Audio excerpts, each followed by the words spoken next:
une vaste campagne d'affiches anti-chinoises a été déclenchée sur le thème de la barbarie des héritiers de Mao, qu'on affuble souvent de peaux de bête dans les dessins et aussi de croix gammées, mais aussi pour désigner aux foules vietnamiennes, je cite, la férocité animale des pilleurs envahisseurs féodaux. Nous en sommes là ce soir.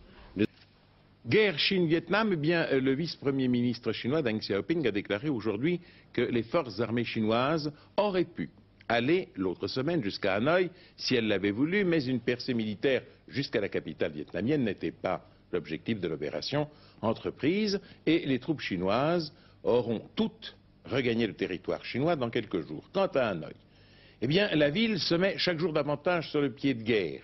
On s'y attend manifestement à une prolongation du conflit. Des fusils, par exemple, ont été distribués à chaque adulte et l'on a accéléré la cadence pour creuser des abris. Voilà où en sont les choses et il est bien difficile de savoir comment elles vont évoluer. Chine-Vietnam, les Chinois annoncent le retrait, annoncent du moins le retrait de nouvelles unités, et cela à grand renfort de communiqués. Voici d'ailleurs des images en provenance de Pékin qui nous montrent le repli des troupes qui s'étaient emparées des positions vietnamiennes de Lang Son. Cela dit, la situation est toujours confuse à la frontière sino-vietnamienne et la presse d'Hanoï signale des attaques de l'infanterie chinoise justement dans cette province de Lang Son.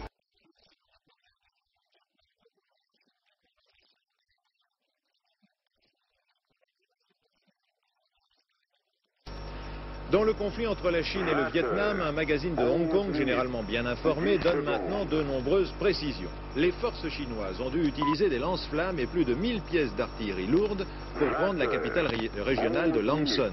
Tout autour de Lang Son, il y avait des dizaines de kilomètres de tunnels qui ont dû être attaqués un par un.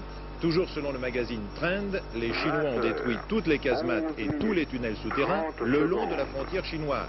Pendant les 28 jours de guerre, les Chinois ont eu la maîtrise totale de l'espace aérien, les MiG-23 vietnamiens ayant rarement décollé par manque de pilotes entraînés.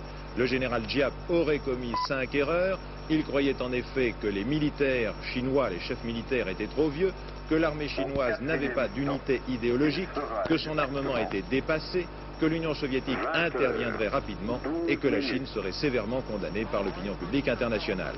Enfin, le magazine Trend conclut que ces erreurs ont coûté la vie à 40 000 Vietnamiens et que la ville de Lang Son a été presque entièrement détruite. En Chine, c'est le vice-président M. Deng Xiaoping qui a été pris personnellement à partie par une revue du printemps de Pékin. La revue Enquête reproche au vice-président Deng Xiaoping d'avoir joué de sa popularité pour combattre la démocratie, maintenir l'oppression du peuple grâce à une dictature comme à l'époque de Mao Tse-tung. Enfin, la revue, qui représente les idées nouvelles en Chine, lui reproche une faillite économique et la menace de recours au fascisme.